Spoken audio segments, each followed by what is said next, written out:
fun to talk about? There New was a attacks, lot. new strategies, new anything? I saw some good talks, but nothing like for me, like like kind of like my my sweet tooth for like the red team or some other like attack, offensive attack stuff. I didn't really see too much of that. There was a wild kind of variety of talks, and some of them were pretty good. One person who now it's upsetting me that I'm forgetting his name right now. Did a whole talk about what do you call it? Adding more than just you know, your hobby as your job to your resume, which was actually really good. So kind of, it was a whole talk about what he learned from becoming a photographer and how that applies. It was good. So there's some good talks, Josh. but yeah, That was Josh, that's Josh. right. Yep, that was a good talk. That was a good talk. But yeah, no tech stuff. Noah, you weren't there, were you? I was virtual, so I saw Yeah. that talk you were talking about. It was Yeah, good. I also Ryan. felt a little called out, but Tried to copy a link instead I just copied text. Go figure. You thought what? I was just trying to copy a link and I pasted it in the live chat channel on Discord. Oh, perfect. And it was just the text. It wasn't the link. Noah, what'd you So say? I'm laughing at myself. It's like, I saw the one you were talking about, that one there, and I felt kind of called out just a little bit, but that's okay. You felt called out, like it's personally talking to you? Yeah. Yeah, like, Well- hey, what do you mean I can't have my job and my hobby be the same thing and the only thing in my life? It was a good hook. It was a good hook. was. Ryan, what do you think was your favorite talk? You watched them all, every single one of them. actually haven't watched them all. I You were there. skimmed through them all. Let's see. The ones that interested me though were the how do I say her name? Meryl on social media. That one interested me. I did actually watch that one. And I haven't watched Josh's talk yet. It was good. But I do want to watch that one. I did watch Paul's talk. Which one was that? Usually Paul Vixie, his opening keynote talk. Okay. Yep. I watched it after we got. If you want to see my stupid face show up accidentally during the opening, that's the one to watch. That was like that was the highlight. It was the highlight because that's where we started the stream, and one of our computers that oddly enough was in charge of sending audio to GoToWebinar, it blue screen crashed and restarted, and then tried to install updates. Classic Windows. Yeah, poor Paul Vixie had to tell motorcycle stories while we waited. Yeah, for the that's right. Yeah, he was telling motorcycle stories. And as we were trying to swap in John Bevers' laptop, he was trying to swap in his laptop to work in place. And while he was doing that, we're trying to rush and things are happening. We're getting crazy. He runs out to go into the room for something and he accidentally knocks his laptop off the table. So it's like hanging there. Somehow the webcam turned on. So you could see us pop up on the screen. And then you see me run over to grab the laptop, pick it up, and it's my big face looking at the laptop. Very worried. It was just Ryan's very worried face, and I'm like, I felt bad for you, but well, I was watching this this past week. Was breaking up all the videos because it's each day is one long recording, so I was breaking them up into individual videos, and I was watching that over again, and I'm laughing my ass off because I thought it was the funniest thing. So when will for those who couldn't partake, when will those be out? Estimated months, weeks, years? Well, it depends. And I say that because we do have a webpage where all the videos are available and we could share that publicly. I guess as it's already been shared by some people publicly. So you can get to that. It's a GoToWebinar page. I can grab the link for this chat because why not? As far as getting on YouTube, though, it's going to be a while before it gets on YouTube. Because you need to produce it. Yeah, YouTube typically would get the more polished stuff. Where this link, which I'll just share in the chat here, the big chat, the public chat. That's so nice. This is all the raw videos, so they're broken out into individual videos, but they're not fancified. But that's They haven't fine. had your golden touch to them. Yeah, He hasn't put the special effects in yet. Yeah. It's missing all the pyrotechnics and whatnot. Yeah. There's tons of pyrotechnics. It was nuts, man. The hotel was really upset, though. They thought it was going to burn down. So. Yes. I didn't see any of that. Yeah, well, that's because you haven't added it yet. You have to edit it in. Haven't got to there yet. Oh, nice. All right. Any other links to discuss or Do we have debate? stories? We have stories somewhere? We have Yeah. stories. Yep, we got a bunch of stories. Oh, wow. Some Yeah, were you pretty see short though. So Okay. yeah. All right. Well, I guess we're ready to start. I'm going to go hit the video then. Let's do it.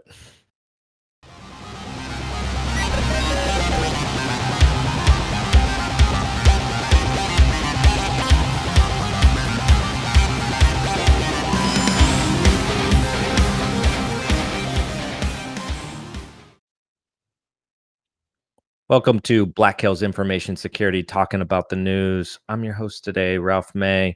John is traveling across the country. It's kind of what he does every week, but we've got a great show for you guys today. We've got Noah here. We also got Rob showing up. Haven't seen Rob in a while. Welcome back. And as always, we have Ryan in the background doing his thing, keeping the audio and streaming going and making us look pretty with pyrotechnics, right? Yes. Keeping the bites low. That's what I was hoping for. So I guess let's get this rolling. We got a bunch of news stories to talk about. Some of them are like pretty short, like a paragraph. I felt like I read a couple of those, but some of them are still pretty good as far as even though they might be short. So Which Anyways. is your favorite? Which do you want to start with? Oh, geez. You know what? Let's start off with that Western Digital. All right. Bringing that up right about now. Oh, awesome.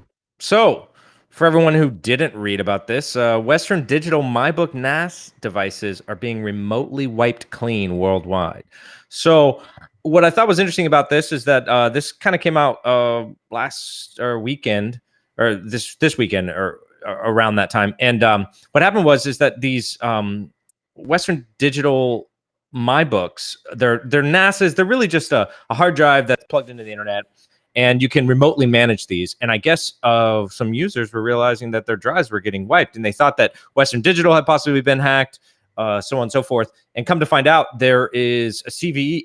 These devices haven't been patched or updated, in the last couple years. And there was a CVE with remote code execution. I guess there was an attacker online finding all of that were exposed via UPnP or whatever it was to expose the port, and they were actually compromising these and remote wiping all of the hard drives and deleting. Western Digital's response was unplug them from the internet.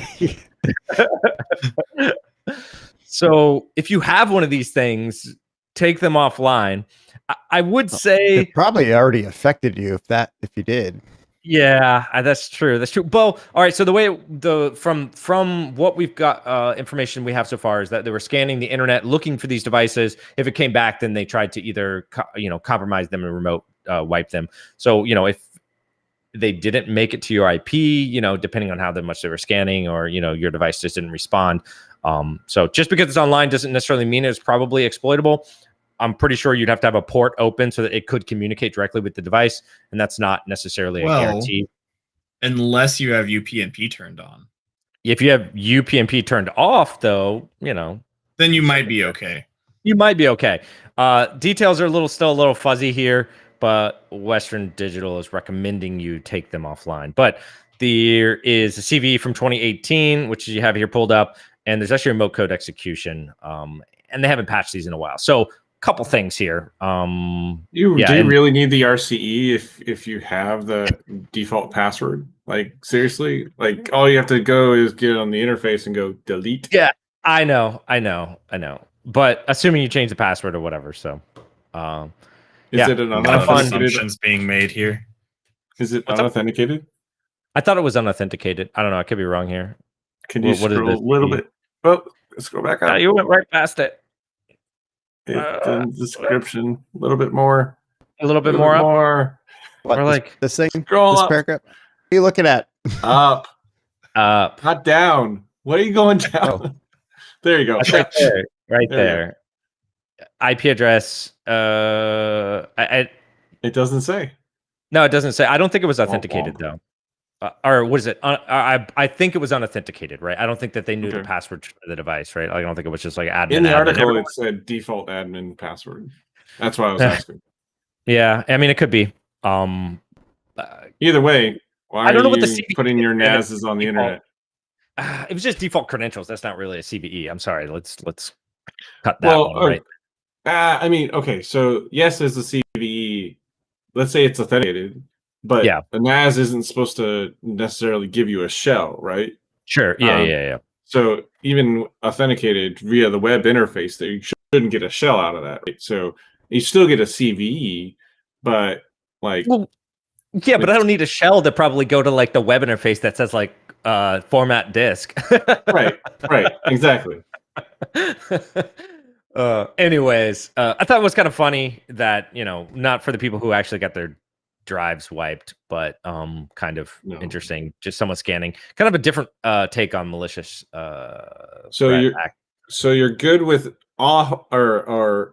so you've learned your lesson about backups. You have backups on site. Now you have to learn your lesson about off-site backups. That's the second lesson. Yes, it's the trifecta there. So I learned that the hard way. A long time ago, I was dumb enough to overwrite my OS, which had my pictures directory, with a new operating system, and all of my pictures disappeared. And that's when I learned the hard way that backups are important, and offsite, especially since you're the one managing it, or maybe in this case you're not. Deleting CYA. Yeah. Cover your arse. Oh man, I've used backup solutions a bunch just to and there's a backup solution that you like, right, Ralph?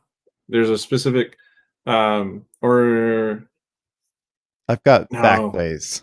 Yeah, so the one I really like for backup is Backblaze or B2, depending, because B2 is pretty much S3 bucket, incredibly cheap, and I know that Backblaze is actually unlimited backup. Great way to back up stuff.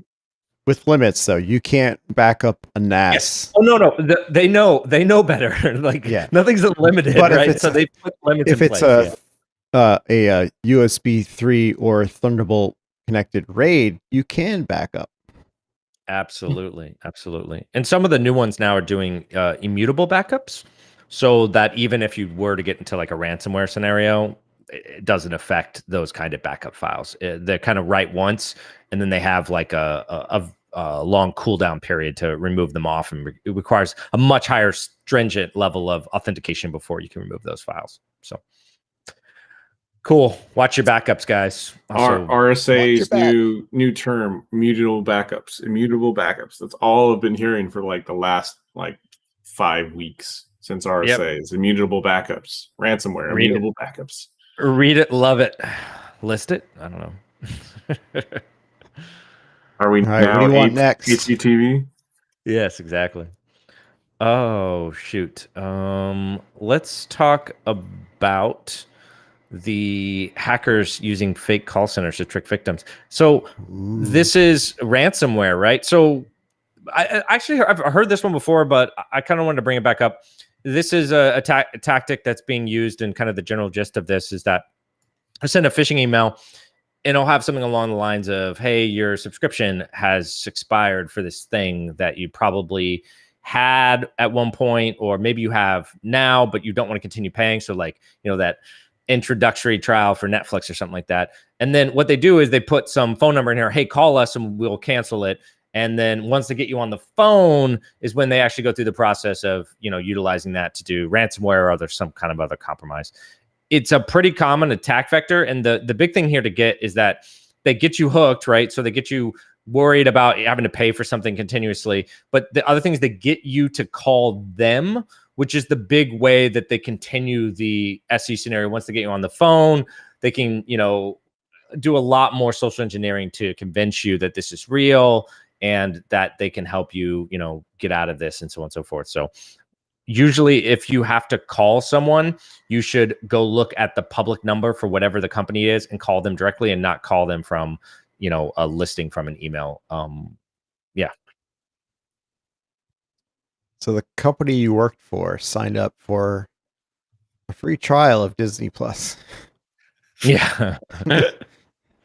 Hey, yes. they've given all kinds of that stuff out recently, so it's a believable ruse. I mean, yeah. So this is really common. Another one that this is, or this kind of same avenue, not necessarily the ruse itself, but this call center piece is actually a really, really common attack vector, especially for older population. They're easily convinced on this about something, and then this is also where a lot of these scams come from. So there's full call centers that are just running these scams. Getting you on the phone is really the crucial piece of this. In this particular case, they're sending a document that has a macro, and then they're doing some ransomware or something else to compromise your computer further. So, but yeah. So how do you stop something like this? Do you just tell people to call the number directly? Because that's not always an instant win, right? Like that's people might forget to do that, or just hit the number on an email and basically click the link to call, right? So how do you know when you're in that situation? Yeah, I mean, I think there's a couple things you could do. So, like, first is just trying to validate that email address, right? Like, it's not going to come from Netflix.com. I mean, that's an easy, quick, look, right? Just checking the email address to make sure it possibly is coming from the company. Two, taking a step back and then maybe being like, well, I do have a Netflix account. Log in there, see if that is still valid or what it is, right? Like, think about the scenario that you're in. A lot of these times it's a phishing, so they don't technically know if you do or don't have these things. So sometimes it's going to land where you're just happen to be there and you're thinking quick, and sometimes it's not. So just taking a step back to make sure that whatever company is asking you to do something, that it makes sense in your scenario and that you can validate outside. Like just logging into your account and seeing, hey, is this a trial expiring? Like when is this happening? And just going through that process. Anytime somebody wants you to call them to do something, that should probably be your red flag at this point. There a lot of companies don't want you to actually call them. They want you to use their online system. They want you to use the automated whatever, because that actually saves them money. So anytime you try to get a human on the phone immediately and they pick up, like, red flags should really be going off in your head. That's kind of my take. They also want you to pay for the product and not just run on a free trial. Yeah. Yeah. They don't want you to cancel the free trial. Like, yeah. Actually, that's a great point. Like, how many times you get those emails? It's not like they send you 10. Like, are you sure? Are you really sure? Just to let you know, I don't think they send any. None. Yes, exactly. I don't think they send any. It's right there in the agreement when you sign up that it will automatically renew, and probably says right there, and we will not contact you. Yeah. It's opt out. Yes. Not opt in. Yes. So, I mean. So one of the things that I set up with my bank is a confirmation code, right? So normally they'll ask you for your phone password. Most banks will actually allow you to set up a confirmation code for them as well. So you can say, hey, my confirmation code is Starry Night or whatever, right? And so when you call them, you can say, please read off my confirmation code. And then they'll say back to you the word. And if they can't say it, they don't have access to the system or whatever, then you know it's not them, right? So adding that second factor essentially is always an option. And most people don't take advantage of it because they don't offer it up and say, hey, this is here. It's a lot like your like security, a company, like home security stuff. They'll have a password or passphrase for you to say if you're in a situation versus not, that kind of thing. Yeah, for sure. No, I mean those are definitely good things to use. I know my bank has something like that where you have to say your code or use the something like that. Yeah, you say your code, you can have them say a code as well. Okay, yeah, the other way around. Usually I call them though, so I had the number on my phone or whatever. So, but that's even still, I want to make sure that they're. I've basically the human equivalent of server-side authentication. Yeah, exactly. No, there are cases where you can take over phone numbers, right? Like even 1-800 numbers, right? So I want to confirm that they are looking at my account. Then I have their password, their code sent to me. Yep. World we live in. Anyways, no one's who they say they are. Not on the phone, at least. Zero trust. Zero trust. Exactly. Another buzzword. Did you hear that, RSA? I could be a dog, and you think I'm a human. Hey, if you're a dog and I think you're a human, you're doing a pretty good job as a dog. You're good. Yeah. All righty. I'm just that good. Yeah. Let's talk about the old Dell BIOS disconnect. The old Dell. I think it was this one. Yeah. Yeah. So for everyone who might not know, Dell has got this thing called BIOS Connect. And it actually reminds me very much of how macOS works as far as its recovery OS. And the point of this is that if you have a corrupt hard drive or you need to recover your computer from the BIOS, as you don't have the disk, you can use this to connect in and actually recover your system, or get the copy of Windows, so on and so forth. Well, I guess this Dell BIOS Connect suffered from multiple CVEs, and the two big ones here to kind of take away is one, there was a server side kind of a certificate, not request, but authentication. Verification, yeah. So you could be, if you, in this attack, you would be the middleman and you could pretend to be Dell's BIOS Connect. And then in addition to that, there was also 3 more CVEs that followed that, which were pretty much a buffer overflow vulnerability with a, authenticated malicious actor can take from there. So a bunch of things there, but this affected tons of systems. The amount was a little staggering how many systems it affected.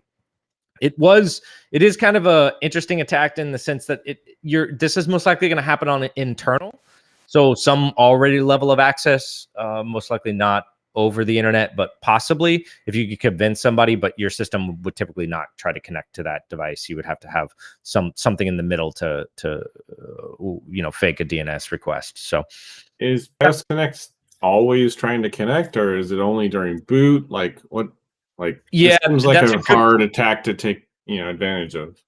Yeah, I don't know. I think that it possibly might do some intermittent, connections in between there. But I mean, you got to realize that if you are successful in this is really low level. This is, below the OS, right?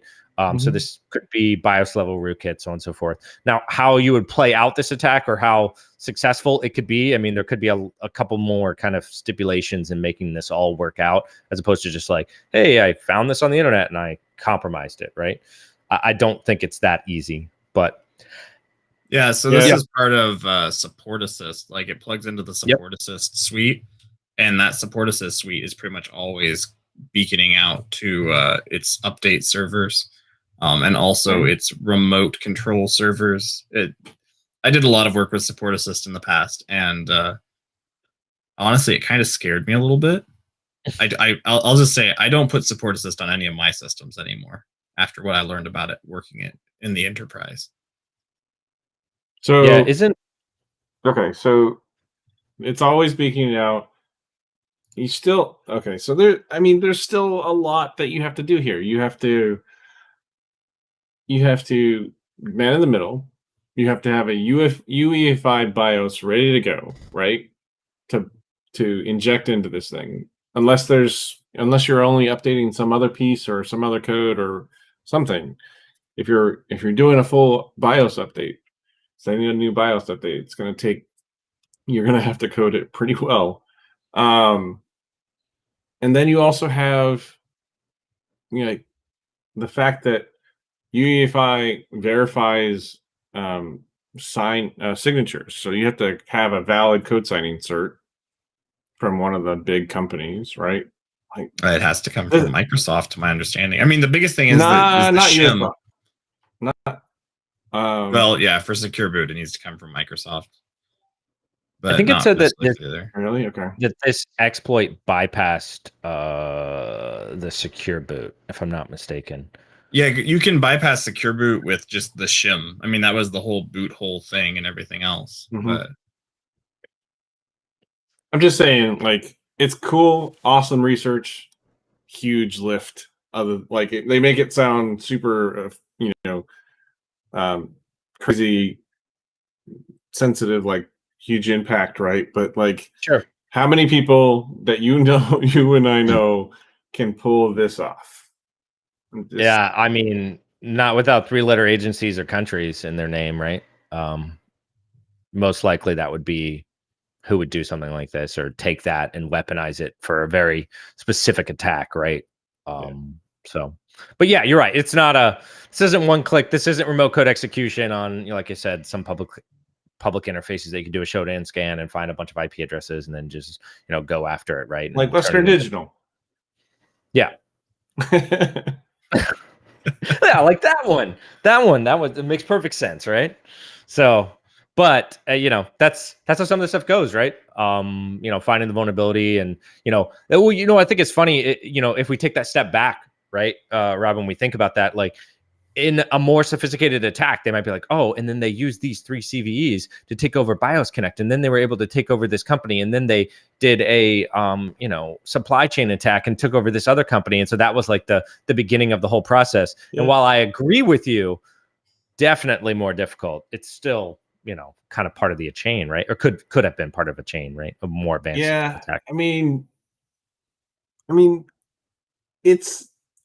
I don't know if you've ever tried programming anything in UEFI, but I did. I was reading a book and I did a ping pong, and it was super freaking hard, right? Or not ping pong, like Pong. I did Pong, and like, just trying to imagine an OS load, like, and programming that to go along with any whatever malware you decide. I'm just saying, like, it's so not like popping the interpreter out. What you're saying. You would find pretty much any other attack in this one, right? Yeah, but it does say, you get that persistence, right? If you get something solid, if you have a good C, assembly programmer or whatever, if you can get well into this UEFI space, you're there, right? You're not getting out. Like, they have to, even if they rip the hard drive out, right? Right. No, the hard drive is UEFI is on the hard drive. Never mind. But like, well, no, they would be on the BIOS, so they'd be putting it on the BIOS or in the firmware, right? So, yeah. Okay. Yeah. So you're there permanently. You're in there, dude.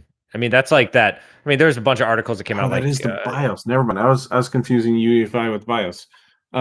So, man, so not only do you have to update, like, do crazy amounts of programming for BIOS stuff, you have to match the BIOS version, right? So every system has a different BIOS, right? Like or 98% of the systems, right? So like, well, you just pretend to say you've got a new version, like, hey, there's a updated BIOS version. But how many systems have you built with like AmeriCore or whatever the one BIOS name, and then every single motherboard I've ever installed has a different type of BIOS or version. Like, I don't think I've ever updated a BIOS that wasn't very specific to that model. I'm just saying. This is also Dell's BIOS Connect, so so you can limit it to Dell. You can limit it to Dell, and then, in my experience, like if you have a Latitude series, it's a lot. If you buy it at a certain period of time, a lot of them will line up with that, and you can get the time of purchase from the service tag. which is available from the OS technically. And you have to do that at attack time. Yeah. I'm not saying it's easy. I'm just saying, like, you could do it. You have to have a large amount of BIOS versions ready to go to do this attack. No thanks. There might be, that's a lot of coding. A lot of recode or code sharing inside of those BIOSes that you could just find your little spot inside there and then put it in all of them, right? But still, obviously, like you were saying, it's not necessarily all hypothetical. It's just hard to get there, right? It's hard to get into that position to do this and quickly, and most people probably wouldn't use this to attack a ton of systems on the internet, kind of thing. It would just be like a really specific targeted attack. So yeah, if you're doing this, you really want in there. If you're doing this as a red team, you're freaking negligent, because this is permanent, right? This is hard to handle and clean up. This is toxic. I'm just saying, here. Like there are some. Oh man, I could get on a tangent so easy right now. There are some attacks that have been talked about recently that no red teamer should ever do, and I'm just it's frustrating. Right. People put blog posts out there that like have all of these things and like do this and do this and do that, and it's just like, no, do you understand what you're saying and how hard it is to clean that up? Like, there was a blog post the other day that said, hey, change this configuration in Active Directory, and everyone who can authenticate can have domain admin anytime they want. And it's like, oh my God, no. Sounds fun. Yeah, I get it. Now that you've overwritten the firmware on your hard drive, we are not going to include instructions on how to revert that. Right. So I got another article for us, and I hate to bring this one up, but it is ransomware. Oh boy. Oh boy. Oh, we had a rule about that. Yeah, no, so no ransomware. It's all we ever talk about. No, so this one actually, it's do you see it, Ryan? Is that this one? Yeah. So, by the way, you don't even really need to read this article just to get this one little piece. All right. So, 80% of organizations that paid the ransomware were hit again. So they did a study. Yeah, exactly. So in 80% of organizations that paid ransomware were hit a second attack, and almost half were hit by the same threat actors. So once they figured out that you would pay, guess what they did? The yearly pen test, a yearly ransomware engagement, right? So I don't know. Wait. Criminals repeat their crimes? No. I know. No. Wow. Revelation. It is a revelation, right? But this one comes up to the big question whether you should be paying or not. And so, really? That's why. Yeah. Well, I mean, should you? You're the one putting it out there that because they repeat their stuff, you shouldn't pay. So tell me why. Tell me why you shouldn't pay? Yeah, if I'm getting my data back every time that I pay, and I get my operations going again, if they're, you're just gonna create a budget line item for this next year. Yes, a budget line item. Yeah, people exactly. Do I mean, I see already for theft, right? I ransomware is already a budget item in every single company plan. I forget what it's called. So what do you think is cheaper, paying the ransomware? So I was gonna say, what do you think is cheaper? Sorry to interrupt you. Paying the ransomware or making a better backup, or like a faster restore process for your backups? Like I'd show me where. I'm just playing devil's advocate here, but show me a fast backup and restore process. Give me one. Not. I mean, and how do I restore an application that requires 3 other applications to run? Slowly. Right. So do I pay the money and have the easy button unencrypt everything, or do I hold to my guns and say I'm not going to pay anymore because right? I mean, so and that steps it back. I'll take it one step, take that step back one more time, right? And say, well, do I really need more security? Because I could just pay the ransomware, and security costs money too, right? Like hiring people to do security. So maybe I should just not hire them and just have a bigger ransomware budget. Like, I mean, like, where do we draw the line there, right? It's just something to think about. And I don't disagree with your points, right? That you're just paying your way back to business. Yeah. So the difference is that we have to start finding better solutions to ransomware, because backup and restore is not an easy one. In the fast-paced world of IT and e-commerce and all of this stuff, backups are great. Backups will save you in the end, but it is not a solution to ransomware, and we have to start working on solutions. And there are solutions out there. It's not just, better backups, and that's what everyone totes, right? But we need to work on actual solutions to these things. That's true. It's not going anywhere. What the other thing was, the FBI had reported a 225% increase in total losses from ransomware in 2020. So, of course, it's a successful business model. It is a successful business model. That is correct. All right. Well, we don't have to keep harping on ransomware, but I just thought I would say what you obviously pointed out was obvious, that they would keep going back for more because it's part of their business model to keep going back to paying customers, right? Exactly. I mean, why would you not go back to a paying customer? Yeah, they're the best. They are Maybe the next iteration will be a subscription service where you just pay once a year, like fee of like $1.99. You can keep a perpetual decryption key, and we won't encrypt. Yeah, man, don't give them ideas. Or it'll be like the mafia style, where there'll just be like people guarding other people's turfs. Like, don't mess with these people. They pay me. What do you think everyone in security does? Like, that's literally what we do for a living. Is get people to pay us money so that we can help protect them. No, we tell them what the vulnerabilities are, but we're not like sitting at the front gates or like going and picking on other like ransomware companies or ransomware operations. We're not hacking them because they hacked your like person that you're protecting, right? Wouldn't it be a shame if this vulnerability got out? Yeah, wouldn't it be a shame? All right. Well, in other news, can I pull you back 1 second?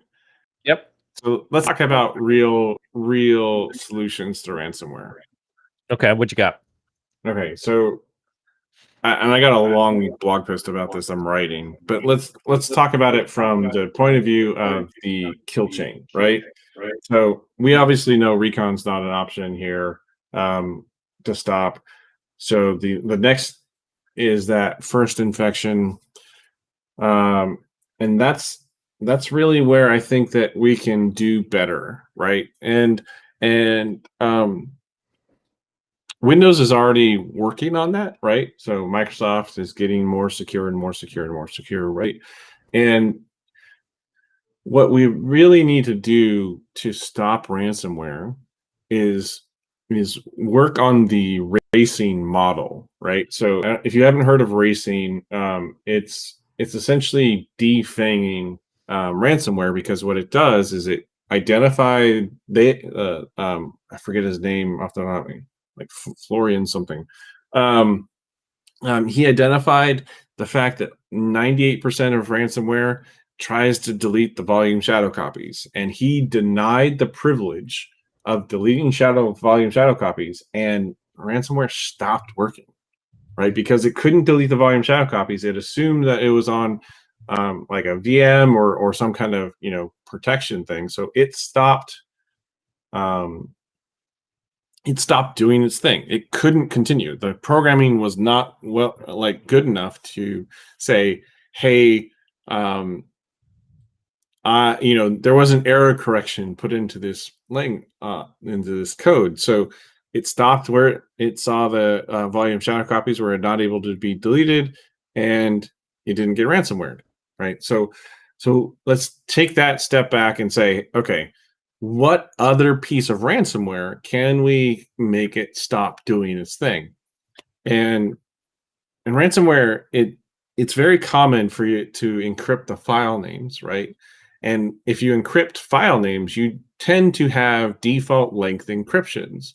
And so if I start seeing file names that are 16 characters and 32 characters or 8 characters come across in a backup solution, for example, you can start like something active, something like Backblaze or Carbon, something. What is the Carbon copy or something? And all of these backup solutions, if you start seeing a file that was, bob.text go to 32 characters of random characters or 16 or whatever, Carbonite, thank you. And then you can stop it. You can say no more backups, make it immutable. It looks like the system's being ransomware. You can do this with Defender. You can do this with other AV products. You can do this with EDR solutions. You can do this with OS Query, for God's sake. So stop them where they start encrypting file names. You can also stop them by not getting infected in the first place. And to do no, I'm serious. I'm dead serious, right? Like, you can laugh about it, but like, how many people in your organization need a full operating system? They don't, right? We're going to this zero trust model where everyone's online, everything's web-based. Very few actual applications need to be installed on your OS. If they are, everything's going app-based, right? Even Windows 11 has Android as apps that you can install because everything's going app-based. So God bless its soul. Right. So if we're focusing on apps and web apps and stuff like that, why not switch our entire model for our company into a siloed and least privileged operating system level, where we can say, hey, you get a Chromebook, you get a tablet, you get whatever. Like, here's instead of just refreshing the constant drawl of new Windows machine every 2 years, why not give them something that's fast, boots up, has a long battery life, and protects them against ransomware? I mean, yeah. Like a Chromebook, right? Yeah, so I mean, I agree with you, the zero trust model. I mean, especially moving from more like a lot of the stuff we do. I'd say like 99% of the even stuff that I do is it's a lot of it's web-based, right? That's how we interact with everything. And even if it's not web-based, there's an app for it. There's a version of things for it, right? I can SSH from a Chromebook. I can do all the things that I need. Yeah, no, and I get your your take on just moving the data off of that piece, right? And then also just watching for it. I think we don't have a lot of solutions yet that really were watching for these kinds of attacks. So that's the other piece that we're gonna catch up on, is saying, hey, volume shadow copy, hey, other things like that. Hey, where is your data, the important stuff at? SMB shares, and how you access those, and just being able to encrypt all of those, or just being able to detect. There's a lot of products that are even trying to do this, and they're not good yet at detecting that files are getting encrypted, that they have, a hashed name now suddenly, and lots of them, right? Like, that should be like a red flag that comes up in some kind of detection model. But, a lot of these systems were made 10, 15 years ago, file systems, so on and so forth. And so, they weren't thinking about that when they made this, so they don't have that stuff built in there. So yeah, but we have some of these solutions now, right? And stuff like putting Chromebooks or tablets, or like, it doesn't have to be a Chromebook, it can be literally any other Android-based operating system. Why not iOS? Why is it have to be Android or iOS? Whatever. I'm just kidding, man. I'm just messing with you, dude. Like, I don't care. Like, give them an OS that the attacker doesn't expect, and you will buy yourself years. Like, there's a reason why a remote code execution in Windows operating system went for $5,000 recently, and one in iOS goes for $1 million. Like, there's a reason for that, and we should get on board and understand that and start working with that instead of just paying for the next Dell Windows laptop. Yeah, I mean, you're taking a lot of Dell business away. Sorry. Yeah, right. With a BIOS problem. Your definition of zero trust. It's being a buzzword used right now. How would you guys define it? Anybody want to take that? I would define it as Beyond Corp, what Google first put out in their Beyond Corp paper in 2013-14, as a model where everything's single sign-on, including applications like SSH, SFTP, like anything that you need to get to has Duo or some other MFA and single sign-on. Like you just automatically go there. Everything you're needed for that validates the whole CIA triad, and you can move on, right? And that's the great thing. You can be the exact model that we told everyone to be against, right? Sitting in a coffee shop on a publicly available system. You can save all of your stuff. You can even save your password onto a shared system that the next person, you have no idea who they are. That's the model we need to get to. It's where that can happen and nothing can be affected on your network. Yeah, there's a couple solutions to do this too. I know Cloudflare's got one right now to implement SSO on a lot of different interfaces that typically wouldn't have them. It's also kind of a model to get away from VPNs as well, where you would just be like, I'm on the VPN, so I have access to everything. Yeah. This kind of takes that step back and be like, okay, well, no, you have to authenticate to everything. Like everything, I'm going to decide whether you have access to that one thing or not, as opposed to just I'm on a VPN, so I can reach all of those things, right? So love of God, turn on your host-based firewalls. Yeah. Serious. Yeah. Like I've been on that soapbox for years. Just turn them on. Like let them be. Like on Windows, your default domain policy should never be enabled. It should be public always. Yeah. But yeah, that's pretty much zero. Yeah. Sorry. I was just gonna say that's pretty much what zero trust is, right? Moving to that model where we're authenticating on every asset that we try to access. And that actually gives you kind of a wider, you can access it anywhere, but you're always having to authenticate for that access. So, yes, and that way it's more instant, right? So, I no longer have multiple authentication stores. I have one, and as soon as you leave the company, I remove you from the one, and that's it, right?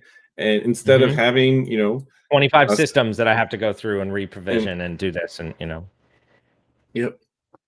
Yep, exactly. So that's pretty much zero trust is.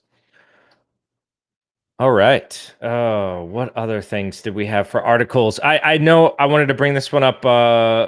John McAfee died last week. I guess it was a parent suicide. He hung himself in jail. John McAfee, for everyone who doesn't know, he started McAfee Antivirus. I think later on in his years, he got pretty into I would say conspiracy theorist, but thinking everyone was after him, and I guess he was going to be exported back to the US for extradited. That's right. Exported, just like his software. He's going to put it in a box and sent. Gotcha. Yes, exactly. No, and I guess apparently exported taxes. Imported. Yeah, imported. Yeah, apparently tax. Tax evasion, tax fraud. Yeah, that's what he was going to get extradited for. But anyways, I just thought I'd bring that up. Yeah, any words about McAfee? No? Always bad that a human passes away, but not too shooken up about it.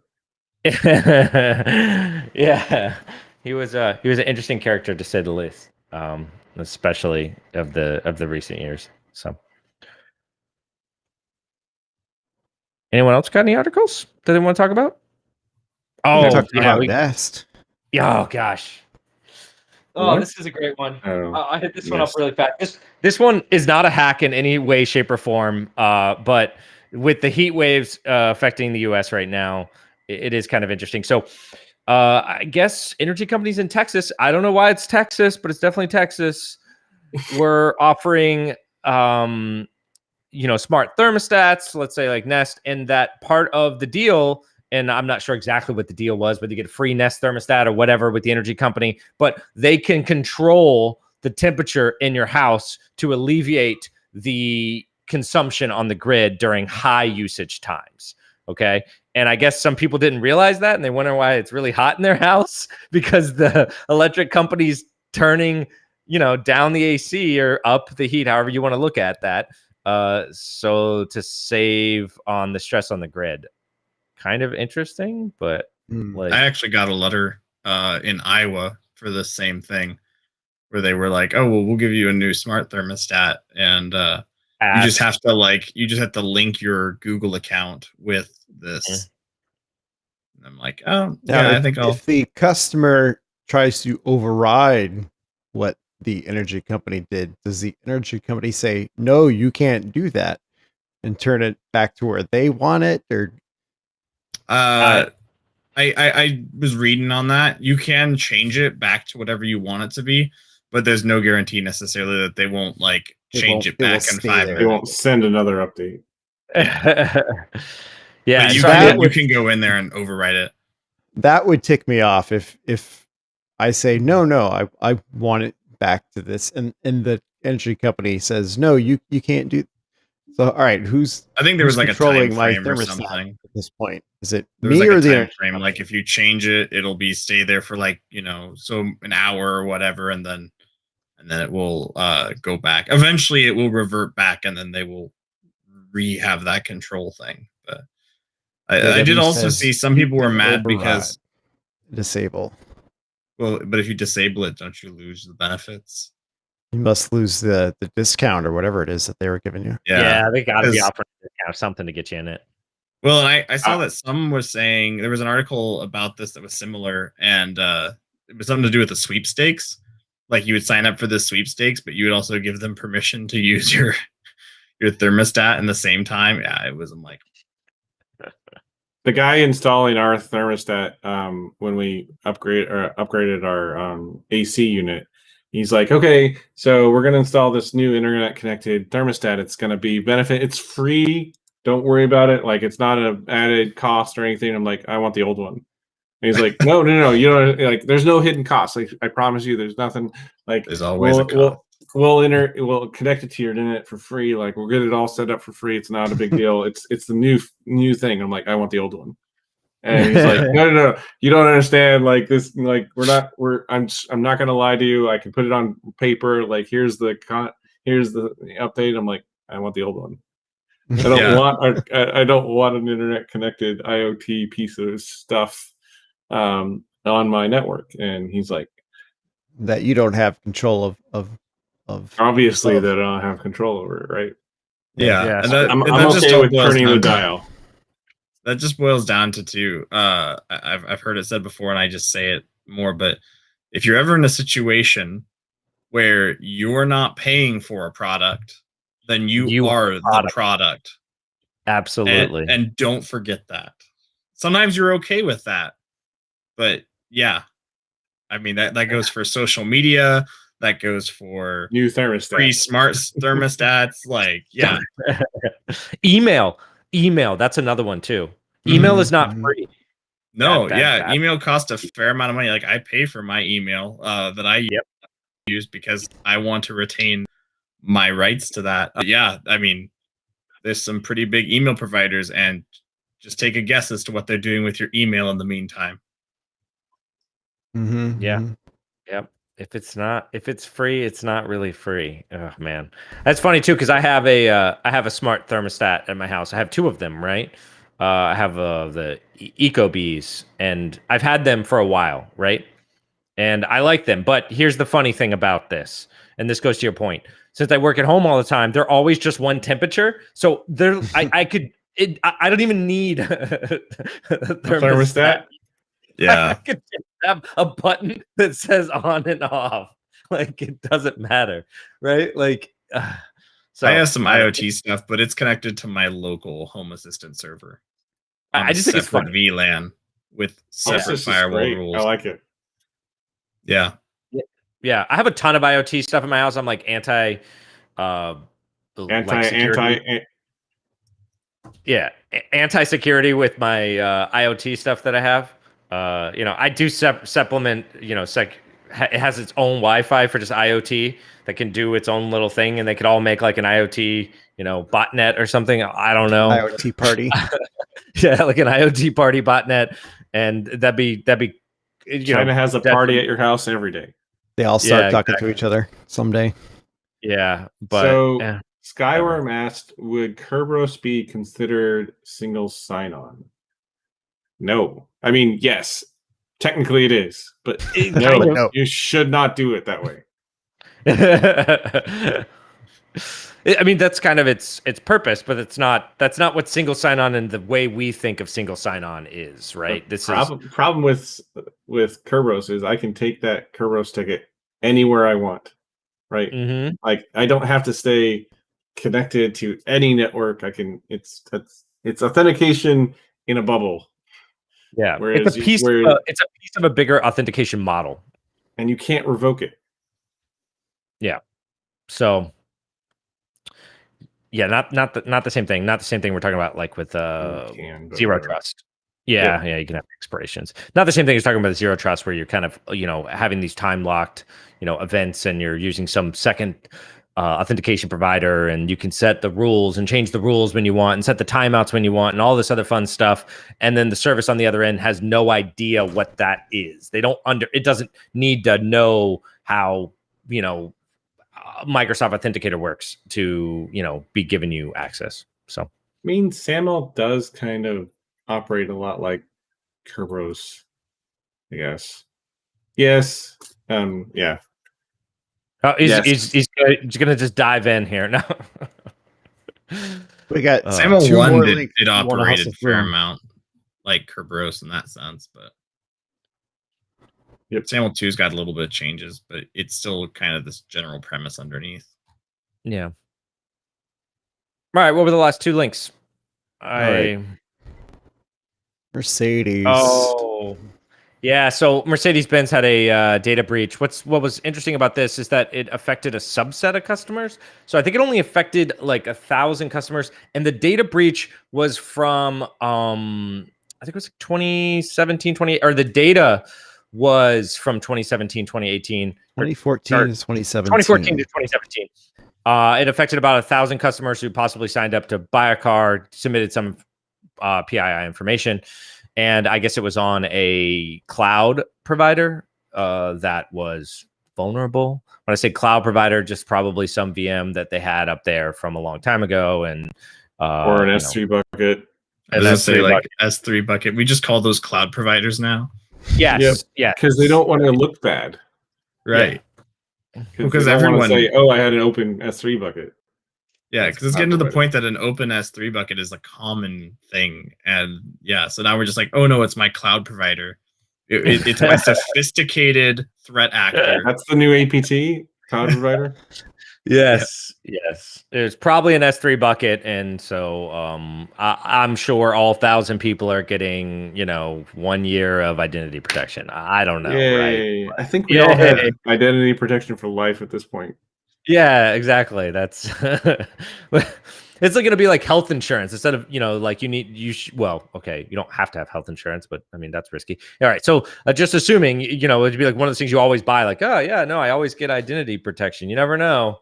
It'll be next week. It'll be leaked out there. So even though I'm not really sure how effective identity protection is, wasn't it the guy who had like the commercial, the company? Yeah. He had the commercials about like it was like a LifeLock, and he put his social number, his social security number on the ads, and then he lost his identity.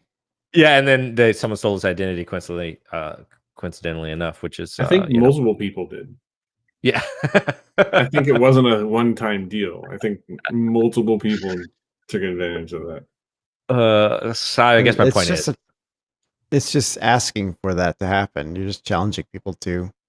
Yeah, right. Well, he blatantly can't. was challenging people to, and everybody said, "Sure, we'll do that." I bet you I can. Yeah, you put people up to a challenge, then you're all surprised when they meet it. You're like, "What? Yeah, No, it's never supposed to be possible." Yeah. Yes, not it's so so great a efficient. marketing ploy now, was it?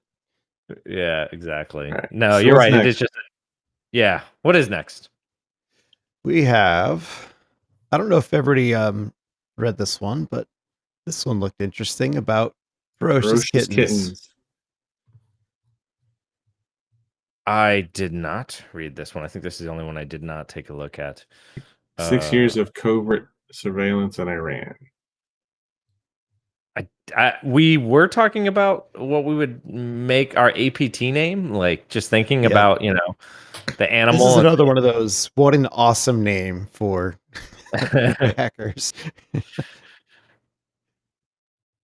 Oh yeah, and the enable content, that's actually great. Just you can't read something, enable content, and if you ever see that, that's Danger Will Robinson.